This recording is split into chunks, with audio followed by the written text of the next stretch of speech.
Hello, everyone. Welcome to another Leaders Forum event. My name is Carlos. I work at Change Lawyers, and we're going to give folks a couple of minutes to join us. But in the meantime, please let us know who you are. In the comments, drop in your name, your pronouns, and where you are joining us from.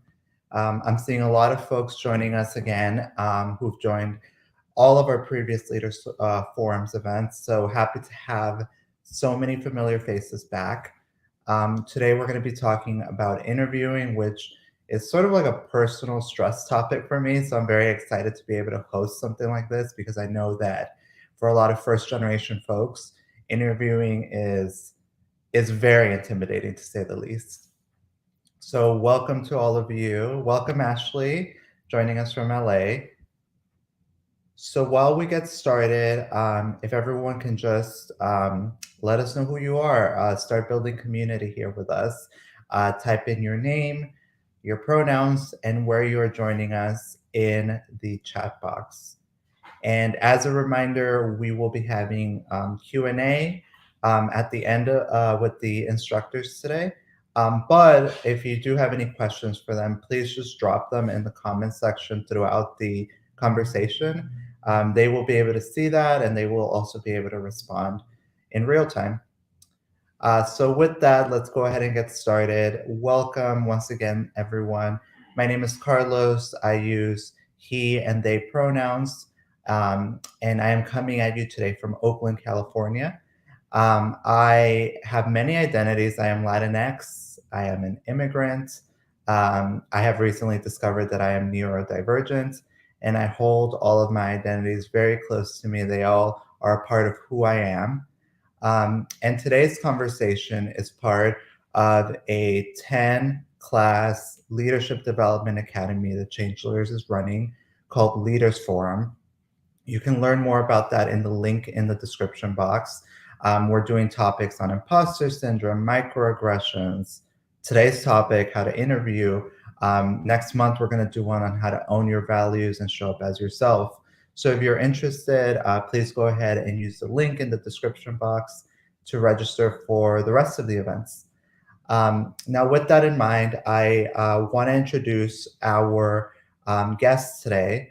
So coming back to us from a few months ago is Nikki, who is the founder and CEO of Practice Pro. Practice Pro is an organization that trains lawyers to be better prepared for the real practice of the law.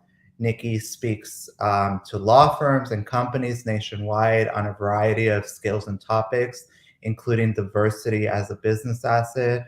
And Nikki also consults with law firms to strengthen their diversity programs, including helping to hire diverse and first-generation attorneys. So welcome back after a few months away, Nikki. I also would like to, Nikki, you're muted, but I also would like to introduce our other panelists, Rasha Shields. Rasha is a partner at Jones Day and a former federal prosecutor with nearly 20 years of experience. Rasha defends companies in high-stakes civil criminal matters and was formerly at the DOJ and as a U.S. attorney.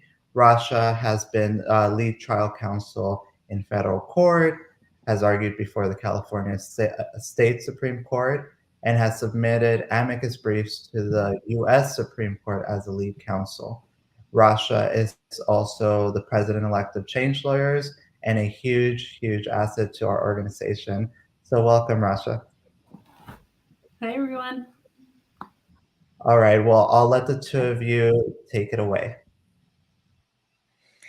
Thank you so much, Carlos. I am happy to be back. I know like two months ago, I think it was, we talked about networking, and I'm so excited to chat with Rasha today about interviewing. Carlos had asked us today to just share actually a little bit about us, about ourselves. And so I was born in Iran. I immigrated to the US when I was 19 by myself. And after college, where I studied biology, I decided to go to law school because my used car had burned on the side of the freeway. And that was my first introduction to law. And I loved it, going to small claims court, even though it was stressful, but it was just something that resonated more than the medical school route I was on. So I pivoted, and a lot of pivots in my career, as you guys will hear in a minute. So I then moved from Texas to Berkeley to go to law school at UC Berkeley. I graduated in 2006, became an IP litigator. I did patent litigation at two large law firms. Absolutely loved it. But in the process, in the 7 years I was doing that, what I loved the most was mentoring young attorneys. And I was like, why don't we teach people the things they need to actually do when they become lawyers? So I started teaching a class. I created and taught a class at Berkeley Law for a few years. And that then pivoted me to starting Practice Pro. We have 3 diversity and inclusion programs for pre-law students, incoming 1Ls, what else, and everybody says we are a social enterprise with a nonprofit heart. So I have always loved interviewing. I know I'm in the minority, and I will explain a little bit why. But with that, I want to hand it off to Rasha to introduce herself. Thank you, Nikki, and I'm so happy to be here. I've been on the board of California Change Lawyers for several years, and I'm the president-elect of California Change Lawyers. So this is an organization that's very near and dear to my heart. And interviewing, I cannot say that Nikki, that I shared Nikki's view that I loved interviewing. I did not. So I'll share some of that story with you, but just a little bit about myself. You know, like Nikki, I am an immigrant. I came to the United States when I was 2.5 from Egypt. First in my family to, get any kind of professional degree. So did not know at all what being a lawyer was or meant. Or how to prepare for that, or how to prepare for interviews as a, prospective lawyer. So kind of just stumbling around by myself to try to figure that out. But I've now been a lawyer for over 20 years, which is crazy to think of. I'm a partner at Jones Day, which is a big international law firm. And just a little bit about my trajectory. I was a public school student from kindergarten through law school. Went to UC Irvine undergrad, UCLA Law School. After law school, I did a couple of clerkships, which we could have a whole other discussion about clerkships. And if you're interested, send me a message. But I clerked at the Central District here at the district court level, and then at the Ninth Circuit. And then when I was at the Ninth Circuit, I had actually summered at a couple of other firms during my law school career, but at the Ninth Circuit, Jones Day ended up wooing me away. And so I worked at Jones Day for several years, then went to the U.S. Attorney's Office, and I was a criminal prosecutor for a little over 7 years. And now I've been back at Jones Day. So throughout my career, I've had to do lots of interviewing. And also now as a partner at Jones Day, I get to meet and see a lot of law students and lawyers who are interested in working at Jones Day. So I'm hoping to share some of those tips, but, just kind of, putting myself back in my kind of right before the first interview that I had as a first year law student. I remember, I would say I made the mistake of buying a bunch of interview books, because when I read the books of this is how you answer questions, I remember actually crying to my boyfriend at the time saying I can't do this. This is it's I can't pretend to be this person that is answering these questions. And so I thought that that's what interviewing was going to be like when I actually, interviewed with a firm, because I've had little minor jobs before and didn't even really think of them as big interviewing. You just apply for a job and you go in and they ask you a few questions. But this whole idea of law school interviewing was kind of elevated to such a level that I kind of psyched myself out and thought that, I had to kind of pretend to be someone that I'm not in order to get the job. And then I was pleasantly surprised when I realized it was not at all the way the books kind of described it. So with that, I'll turn it back to Nikki. Thank you, Rasha. So I think for our audience, you guys see that Rasha started from the standpoint of not even liking it. She was crying.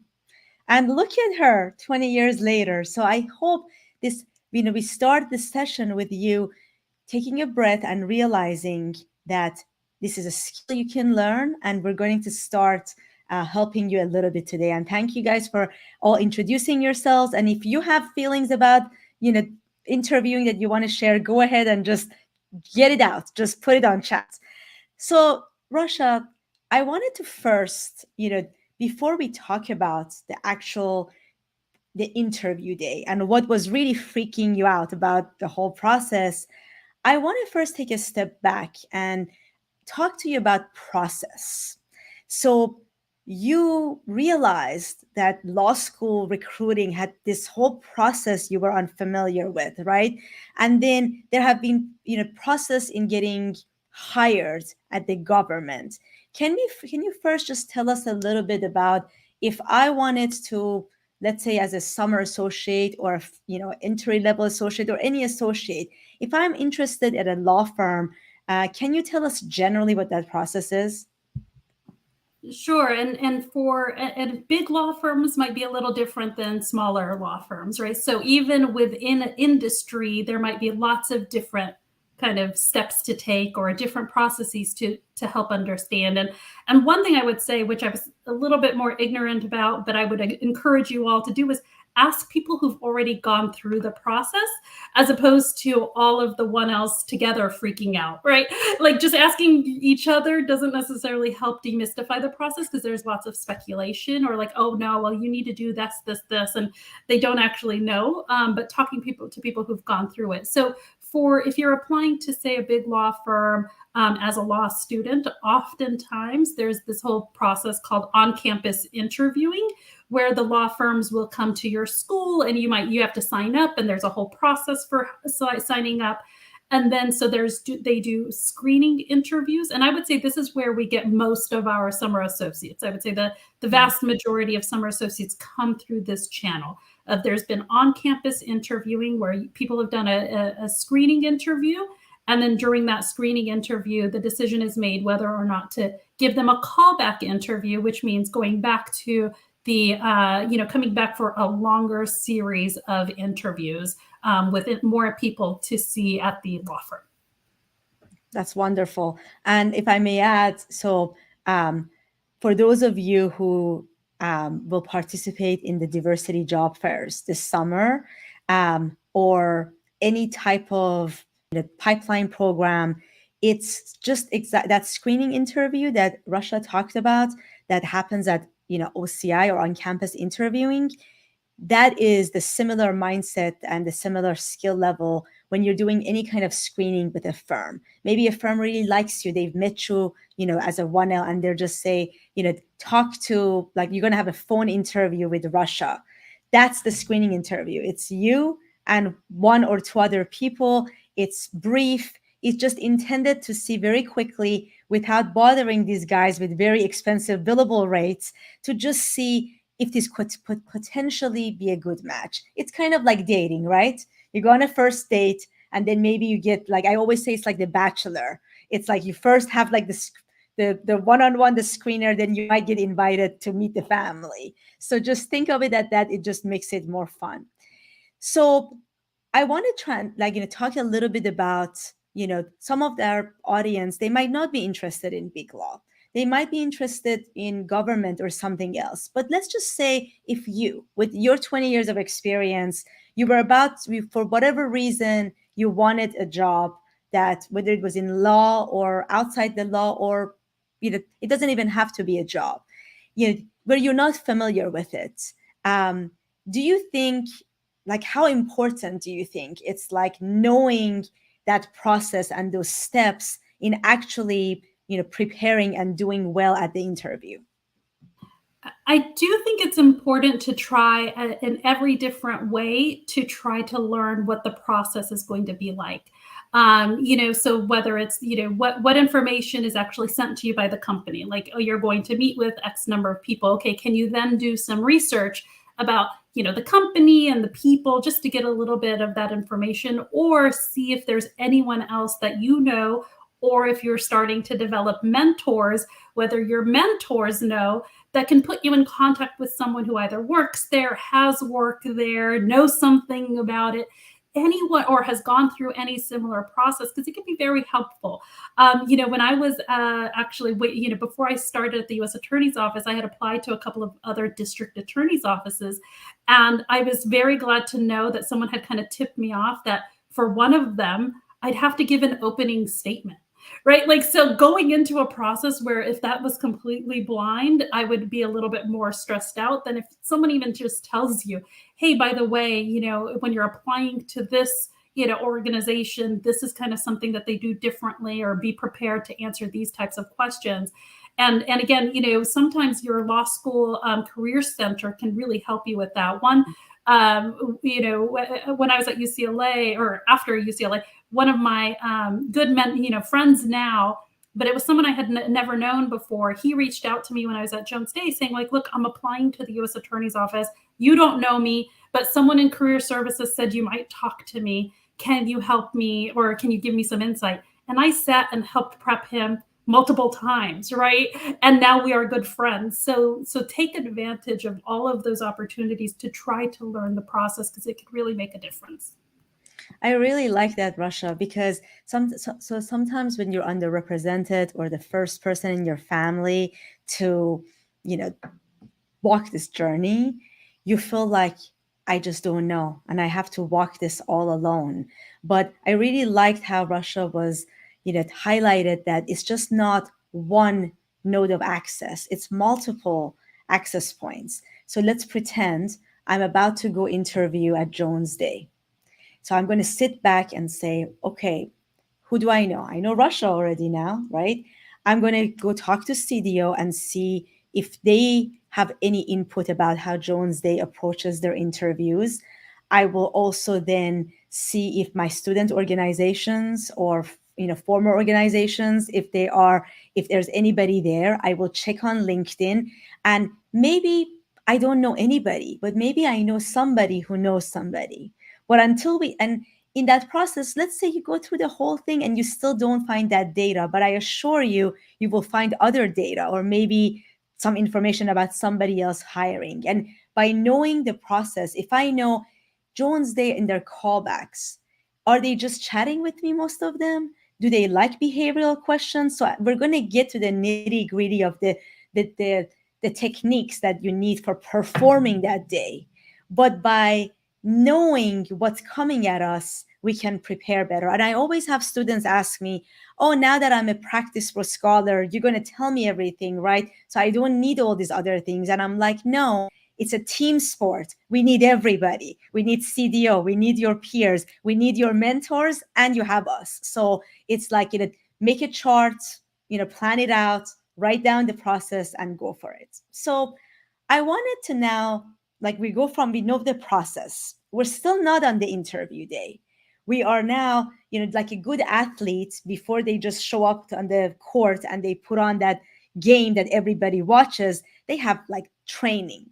So I want to talk about, before I am coming to interview with you, I want to have a strategy, like a good litigator. My first step should be, okay, what does this court of law, what are they looking for? What is Jones Day looking for? What are the qualities they're looking for that I need to then make sure the materials I submit to the court, like our resume, as well as then my interview strategy, my oral argument. I was a former litigator, so I can't help it, all kind of cohesively tell a story.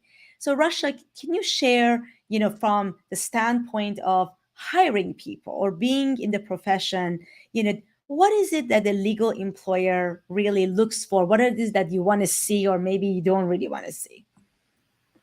Well, obviously there's always the good credentials, you're doing good in school, you're doing all of these things, but that kind of as a threshold. I think the additional thing that I think sets apart a lot of students is how much, how prepared are they for the interview? How interested are they in the firm that you're actually interviewing with, right? And to kind of, take it back, and that kind of involves the research, how much research have you already done? And I would say, both on the people that you're interviewing with and also on the actual firm, to try to understand, how is this firm different than other firms? Every firm wants to feel like they're special, right? And so they want to, so it's well, we see ourselves as very unique, right? But if you look at the websites, let's be real, a lot of them sound very similar, right? Everyone loves pro bono, everyone loves diversity, everyone loves X, Y, and Z. But it's hard. How do you actually distinguish between firms, and how do you get across that you're genuinely interested in this particular firm? And I would say one easy way to do that is by finding people to talk to before the interview. And that's why, talking to other summer associates who've worked there, or when, because we want people to know that they've actually done their more diligence, because if we give you an offer, we want you to accept. And so for people who, they might have a 4.0, but they know nothing about us, I'm not going to try to bring them back to another interview, because I don't think that they're that serious. But if it's someone, know, like, oh, I've spoken to these people, or, and again, you could reaching out to summer associates who've done it in the past who are at your school, or finding people on the website based on like, here's an alum, hey, UC Hastings alum. I'd love to talk to you about this. People will respond, but just finding out from them, well, what do you think makes Jones Day different?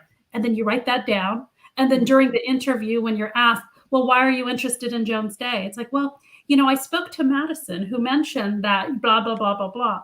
Automatically your interview has gotten a lot higher on my radar, because it's like showing that you're actually genuinely interested and you're doing the legwork to show it.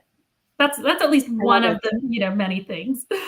No, I think you just really put the two main things. You said, of course, you're looking for the ability to do the work, and credentials is an objective, easy way to not conclusively bring home that you can do the work and you're going to be a good lawyer, but it just helps your case. It's like having a presumption in your favor, right? But then you're looking for all the evidence for and against it. Like if I show up and I have the good grades, but I do look like I can do research, I'm not a diligent lawyer, then that might work against me. Whether it's the competence part that you feel like maybe I'm competent enough to get the A's, but I'm not competent enough to come here and be a good colleague. But you're also looking for that connection, for that good person who fits in. And by talking to Madison, I can see if it's a good fit. And then I can also, when I talk to Madison, she's going to tell me a whole bunch of things about Jones Day. But those things that resonate with me, now I can pick that part of the evidence and present my case with it. So I really think this was really great to just, highlight the point that we know what the process is. We know what kind of questions are coming at us. We have talked to people and know, basically what we need to present. So we make sure our resume highlights those things. We've looked at our resume and we're thinking about, if Russia asks me about job one, not that I'm going to rehearse it and stand in front of the mirror and practice my answer and give that to her, but I'm going to think about it, that if they ask me about this job or about this interest, what am I going to talk about? Like, how does this make me look? Like, what portions of this job am I going to focus on to show Russia that I can do good work, I'm detail-oriented, I care, I'm intellectually curious, I want to learn, I want to one day be just like her, that if she hires me. And Nikki, you just hit on, one of the key things, like intellectual curiosity. The more you're able to kind of focus on that and like just show that you're just genuinely interested. It doesn't matter what job you're talking about. If you're kind of like, yeah, that was kind of lame. I had to do this job. Like that's automatically kind of like a disqualifier. I don't care what job you had. You make it sound like it was just a very interesting thing, that you loved learning about something from it. You took something away from it. And it's, you developed leadership skills. You develop, always looking at the positive of whatever job you've done. And think of, again, like, what does the firm want to see? They want to see people with leadership potential. They want to see people who are intellectually curious and not, and just kind of very, and also one of those, like, this is the person you want in the trenches when you're kind of, someone who's going to be positive and not necessarily bringing you down. Mm-hmm. And also, especially depending on the firm culture, we don't want to see a lot of people with a ton of ego, like, oh yeah, like I did. And I'll give you one quick story. I had one person who got a 4.0 in law school, first year of law school, and he walked in and said, like, guess who got a 4.0? So everyone knew. But then during an interview, someone asked him, like, oh, well, how did you do so well in law school? And his response was like, frankly, I don't think law school's that difficult. Oh, he did not get a job that summer with a law firm. That's a great story. It's like, I like this. We're transitioning now to what to do and what not to do on the day of. Right? Because, I think, if ultimately it's about how you make someone feel. So if Russia or myself, if we're interviewing and you feel like this person feels like they have nothing to learn, that's going to make us feel bad, because even though we've been out, both of us, like a couple of decades, we still sometimes are in situations where we don't know. Or maybe that's just me, Russia. Do you still have that when you still have to learn stuff? Earlier today, yes. Okay, so very good, right? So it's like that you want to have the confidence. I always say have a confidence of the partner. When I'm in that interview, I'm not going to apologize for, like, if in undergrad I was a line cook, own it, right? Talk about what you learned from it, right? We're not going to shrink and shy away from what made us who we are and we are today. So you want to have confidence, but you also want to have humility of a forever student, and bring that. And when you were talking about all these different ways where I can prove that my grades are really good, and I can, my behavior is consistent with my grades, I want to also mention that sometimes people think that I won't be able to get this particular job because somebody somewhere said it was not possible. And I have heard so many students who come to me and say, so and so told me I can't get this type of job because they were only looking at the grades. Grades are important, but it's just one feature of the product. So, the same way that you can walk in with good grades and mess it up with that big ego, if your grades are borderline, but you have all these other things, I can show up. And when Russia asks me about my work experience, I can talk to her in a way that shows I have good work ethic, I'm intellectually curious, I care, I want to learn, I'm enthusiastic, young lawyer, not feeling like, oh, I put in the clock, I'm just going to clock in and clock out. Then maybe she will advocate for me. And especially if, she has, known me for a while. So I don't want anybody to ever feel in this crowd that, we're just choosing to focus on law firms. But for any job, like, if you want it, you can have it. You can learn the process, you can prepare for it. And I have seen people come from with B's from low-ranked schools, and right now they're a partner at a law firm. It might not mean that you can do it right at OCI, but anything you want, you can still have, but you have to show those traits to your community in interviewing and otherwise. Yeah, and Nikki, I think you highlighted a very important thing of don't let other people kind of disqualify you. You'll never know whether you're going to get the job unless you apply. And I remember facing that exact same, issue when I was applying for clerkships. People are like, oh, you're not on law review, so you definitely can't get a clerkship. Those are only for people who are on law review. And I applied, I got a district court. I said, well, I'm actually going to try to apply to go to the Ninth Circuit too. And they're like, oh, well, maybe you could get a district court clerkship, but you definitely can't get a Ninth Circuit clerkship if you're not on law review. I applied and got it, right? So if I had listened to any of those people, I wouldn't have the career path that I have now. So I think it's so important not to just listen to all the buzz, but put your best foot forward, regardless of whether you think that you qualify based on what other people are telling you. Thank you for Russia. So to our audience, I'm going to start having a conversation with Russia now about the nitty-gritty of the interviews. Especially, we're going to pretend now we did a screener. We were smart. We showed we're enthusiastic. We had done research about Jones Day or whatever firm or Change Lawyers, wherever you're trying to get a job. We did our research. We asked good questions. We have now made it to the callback. So this is serious now. We have a series of interviews, and how do we set ourselves apart? But go ahead and start. We'll have a designated Q&A, but go ahead and start just writing your questions in the chat, because we'll answer it as we go. And there is no right or wrong question. This is the right community to ask. So please share your thoughts with us. So Rasha, it's the day of the interview. And I want to first talk to you about, you mentioned you didn't like interviews so much. So can you tell us a little bit more? What was going on in your head and your heart? What was going on with you that made you feel so intimidated by the process? And if you want to share any stories of that, and maybe you can transition then into what made you start feeling differently about the process? Is it like a means to an end, or did your attitude change? I think it was more of just not knowing how these, like, I had no clue what types of, interview questions they would be. Are they testing you? Are they like, so hypothetically, if you had this contract, right? Like, I just had no clue about the process, right? And so that made me very nervous of like, I just don't know what to expect. And maybe we're all a little type A where we want a little bit more control over the process. And so not knowing that.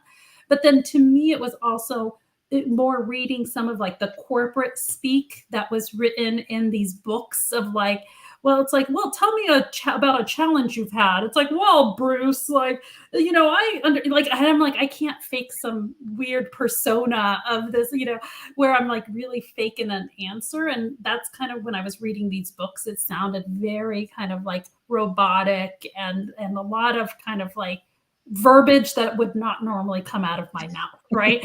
And so I was like, I didn't know how to reconcile being authentic and being who I am with trying to answer these tough questions. And so, but I think that was more of like just not knowing what to expect. And then when I got into the interviews, and I was like, realized it was like, oh, this is not as hard. Like, this is actually a conversation. And, now knowing, I probably would prepare a little bit differently, now knowing what I know, but it was still like, I didn't do it. So you all are ahead of me where I was. I didn't do all of the things that I'm telling you to do, right? I didn't talk to people in advance. I walked in blind, but this is more of like, these are best practices. But it's more of like just not knowing. And so once I realized, oh, this is actually a conversation, they're not asking me these like very difficult hypotheticals. They're trying to understand who I am as a person and what kind of lawyer I want to be and it's kind of, again, it's like a two-way street. They're partly selling you as well. So once I realized that it wasn't just that I was kind of like in the hot seat, but I could actually ask questions to try to make sure I liked them too. It made it a little bit more comfortable. And, so that helped the process for me. That's really great. I know that many people share that, and I've actually seen it play out. I've sometimes have third-year law students or recent grads come to me, and they actually have good enough grades. They have a lot of interviews, but they come and find us because they're like, I'm not converting my interviews. And I always try to, before I even meet with them, I try to guess. And I always say, it's like, if I can just diagnose you in one session, I can figure out what's going on. And the number one problem is exactly what you were worried about. You were worried about that in order to get the jobs, you had to become somebody you're not, this robotic person that talks in a certain way to get the job you want. And these people, unfortunately, like didn't have the right instinct that you had. You read those books and you were like, I don't want to do this. I'm not doing this, right?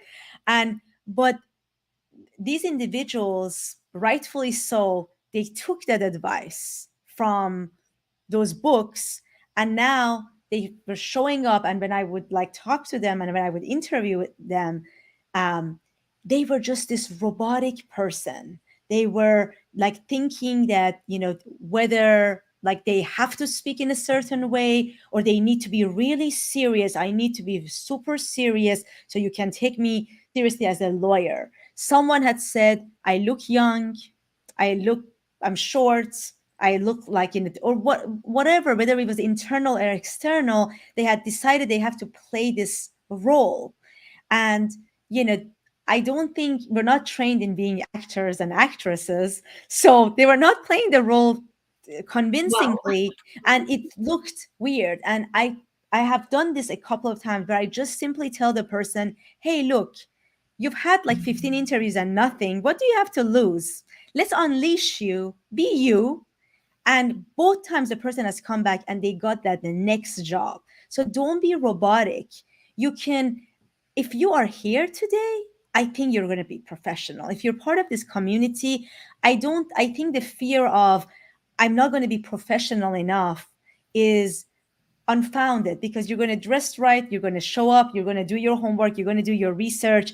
If Rasha asks me something and I just genuinely don't know or I don't remember, I'm just going to say, I was thinking about that position and these aspects, like I remember that I did 5 years ago? But actually, that's a very good question. I was thinking about that myself too, like, before, and I just couldn't figure it out. Because if I'm just having that conversation, that professional vulnerability, that honesty, instead of trying to push things and put on a role, she might think when I walk out, Nikki has good grades, Nikki seems smart, she has all the right experience.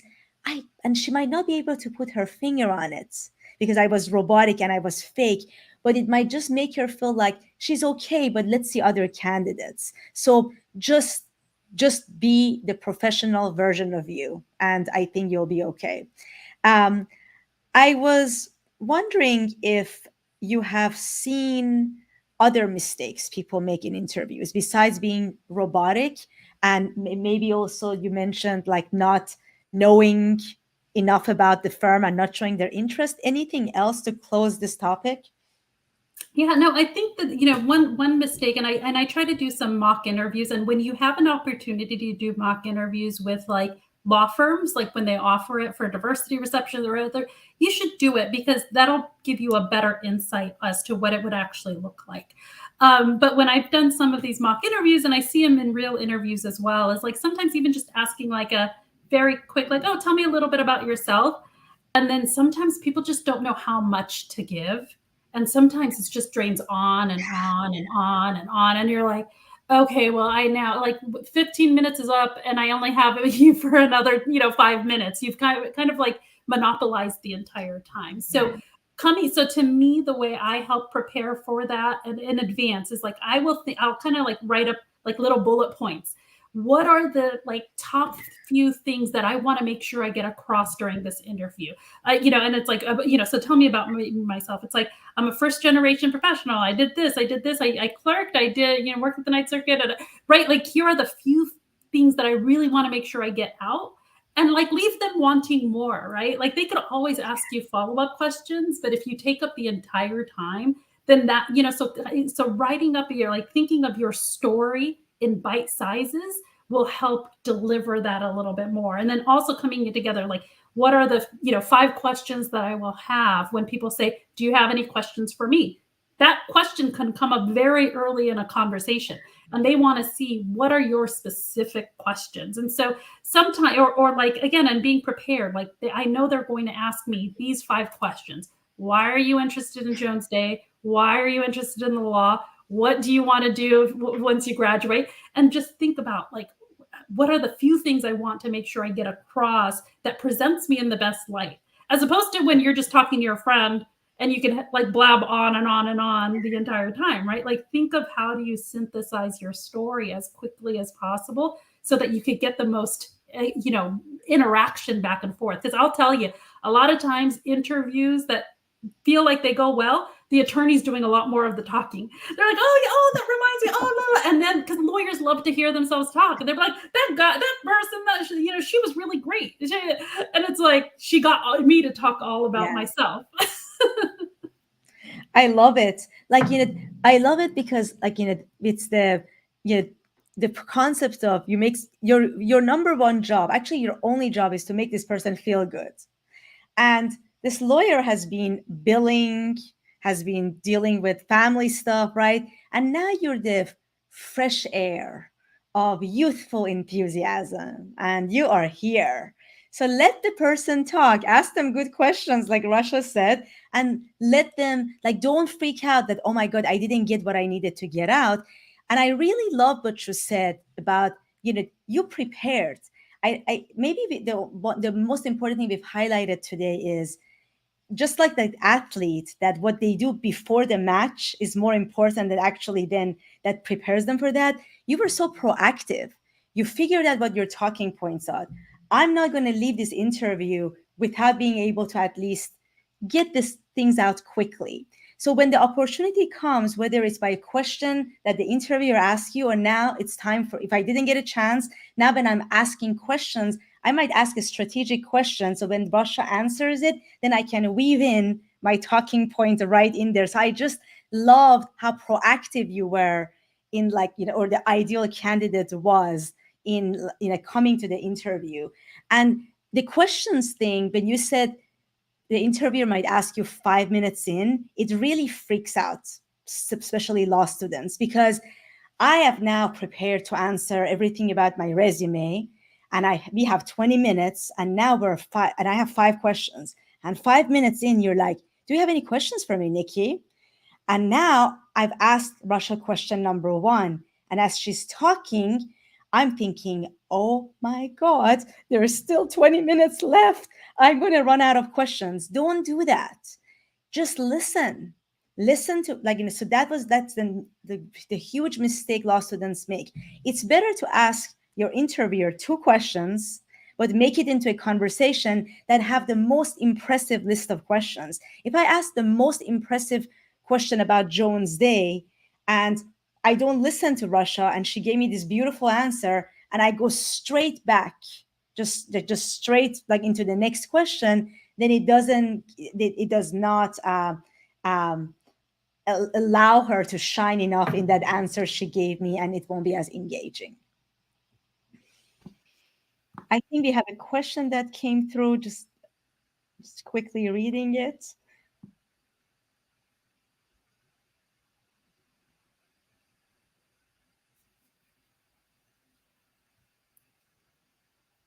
I'd say that's a problem for the prior employer, right? Like that shouldn't be happening to you. So I'm sorry. Yeah. I completely agree. This is not an interview thing. This is like a distasteful thing that happens. And but it does remind me. Your question is a good question because it reminds me of diversity and inclusion stuff. And overcoming challenges stuff. I get this question a lot from our LGBT community that says, well, when somebody asks me what is a personal challenge I've overcome, should I disclose this? This shows I'm diverse, but is this something that I should disclose or not? Should we, what do you think, Rasha? If somebody asks me about a challenge, whether, my diversity is obvious or it's not, is this something that I should bring up?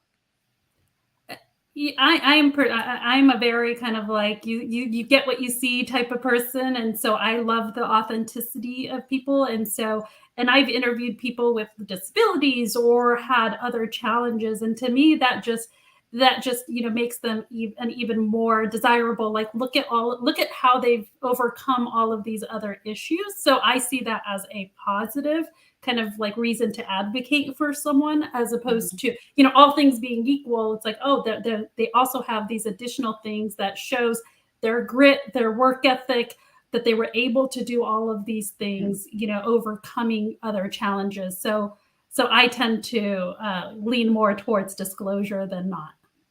I love asking you this. This was actually just a selfish thing, I guess, to ask, because I actually asked one of your colleagues at Jones Day a while ago the same question, and he gave me a really good answer.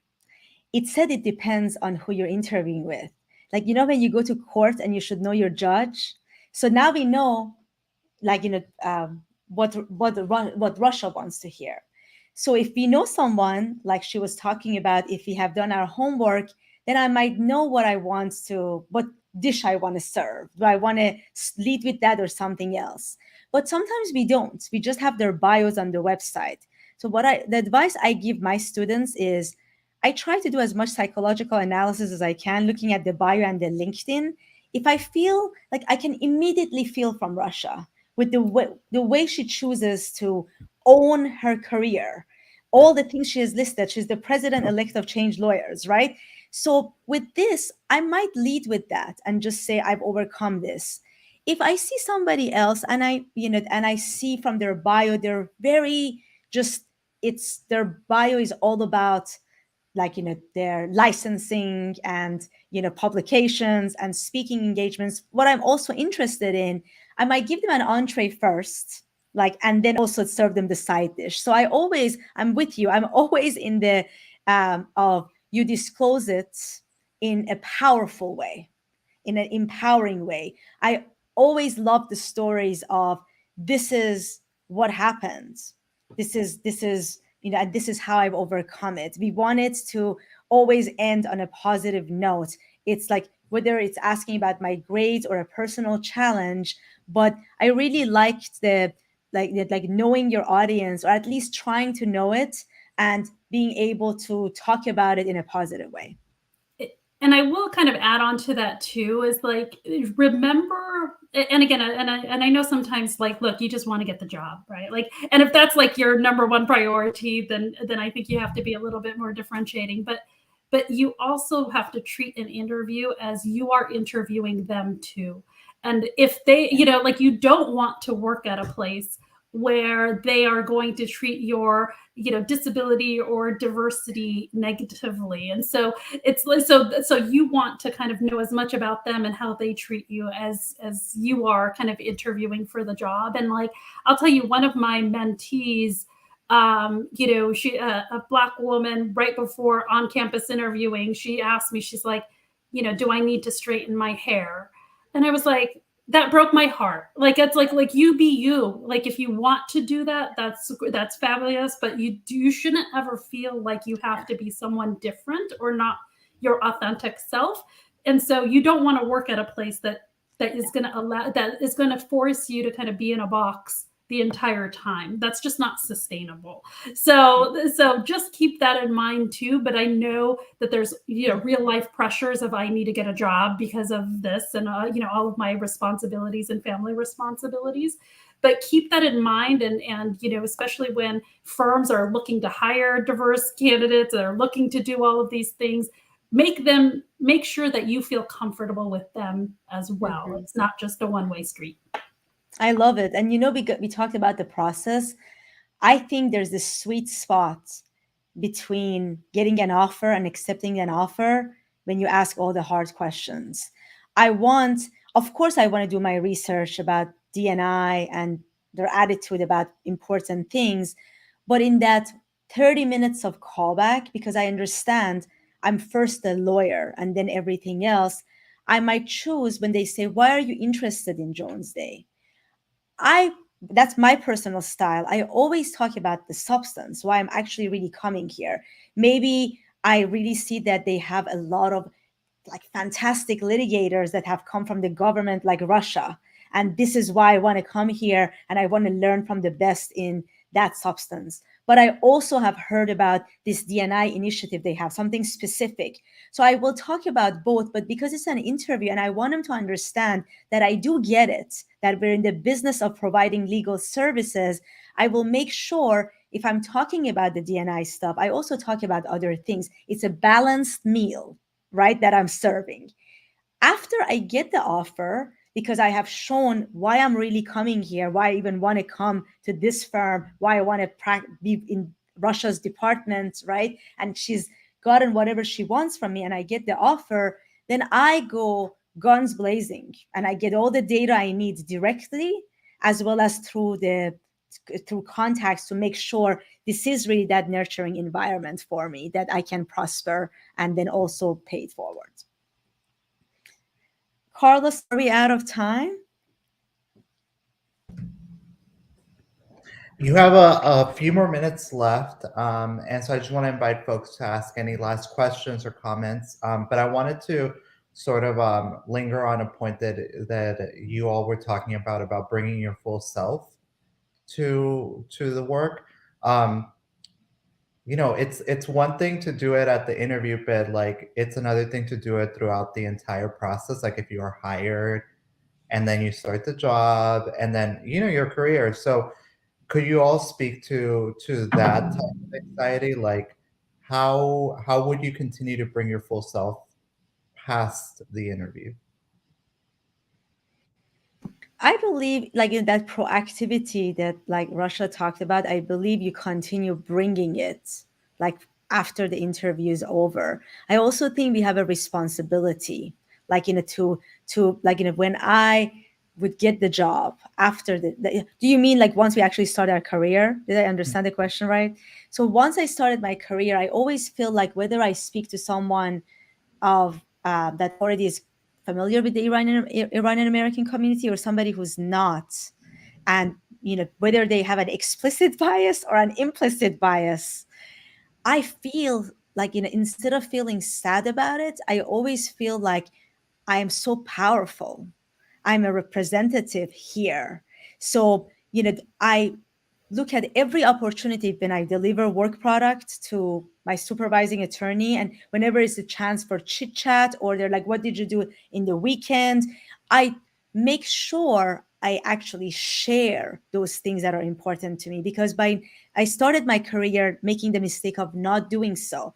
I had founded the Iranian American Bar Association of Northern California, and I just kept that separate. That was my baby over here that I was working on. And then I had my work at WilmerHale.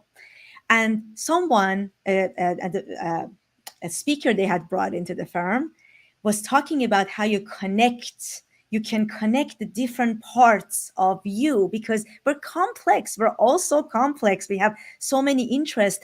If you give the opportunity to this person that maybe is a Caucasian male and you're working with, if you give him the opportunity by telling him about you and what you were really up to, instead of putting on that front, like those robotic questions, it also gives him an opportunity to put down and share. And I did that. And what resulted in that was much closer relationships and crossing those bridges.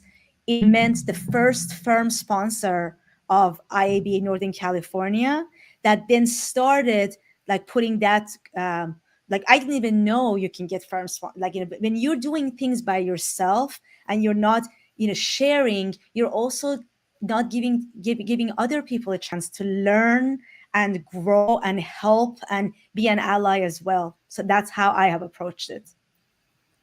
Yeah, I agree with everything that Nikki was saying. And it's like, I think just kind of like looking for opportunities to kind of naturally share those things. And then also looking for your community, right? And so finding people that are like-minded, or, both, for mentoring, and then also for you becoming a mentor. Like, even as law school students or pre-law, there are people who want to be where you are. And so, kind of building that network of people. And then I feel like where you really are just authentic with them naturally, then I think it bleeds into other aspects of it where it's hard to be someone that you're not generally. And so I just kind of try to, be myself regardless of the, environment that I'm in. And find, ways to kind of support others. Like, at my firm, we just recently started the California, like a California-wide Lawyers of Color affinity group. We have like other affinity groups, but me being Egyptian, I'm Arab American, I always fall through the cracks of anything, right? So it's like no, but lawyers of color, we all kind of fit together. So finding ways where I can kind of like help elevate my people in ways that they might be invisible in certain circumstances. And so that's where that kind of education and trying to kind of like, people just don't think of it. So you have to be the one that kind of raises your hand and say, actually, like, here's another thing that we can do so people don't feel like they have to kind of like be in the shadows, and that they can kind of embrace their identity while also being a professional and also, doing great work. Muted, I think. Carlos, are you muted? There we go. Still not used to it, right? It's 2 years. No, thank you for that. It gets me thinking about a lot of the work that it's like very slow work that we're trying to do. It takes a long time because it's sort of like a culture change. But I think what reassures me, and hopefully reassures a lot of the audience, is that, we are living in a different era now where the people interviewing you are going to look and sound like Rasha and Nikki, right? And I don't know, to me, I find a lot of comfort in that because, well, I like both of you personally. I think you both are great, but also like our values are much more aligned than I think I would have thought people in your positions would be, right? Like, it's not just like older, white, straight, cis men who are going to be interviewing you. It's going to be folks like you, women of color. And I think that is, I don't know, I am very comforted by that fact. And I want to thank you both for being here today. our audience, I know, is sort of like very testing the waters. This is the start of their careers for a lot of them.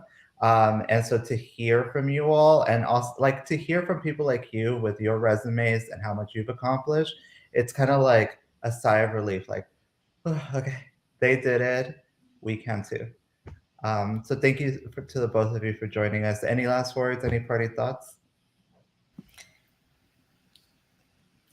I'll just say, again, you can do it. You belong. Just don't count yourself out, and take your shot. And feel free to reach out to us. Right, like LinkedIn is a great resource. Follow us on LinkedIn. Connect with us there. And thank you guys for having me again. It's like, I wish I could see your great audience, but like, I know you guys are here. If you like, Rasha had a great point. I'm on LinkedIn. We also did on Practice Pro on our Instagram, which is at My Practice Pro. We did, for those of you who are interested in firms, we did it's called a legal industry lexicon, and we walked everybody through pre-OCI to like offer. We're up to offer. So feel free to, check that out. And if you have any questions and you can't find me, you should be able to. Carlos knows how to find me. Thank you so much. All right, folks, thank you for joining us. Thank you to Rasha and Nikki. We will be back in May with our next webinar, which is actually going to be a follow-up on this one, and it's going to be about how to show up as yourself, how to own your values, own who you are, and show up as yourself, regardless of the space that you are in, whether it's a law firm or a courthouse. So you can find a link for that event in the description box. And until then, thank you so much, and we'll see you next time.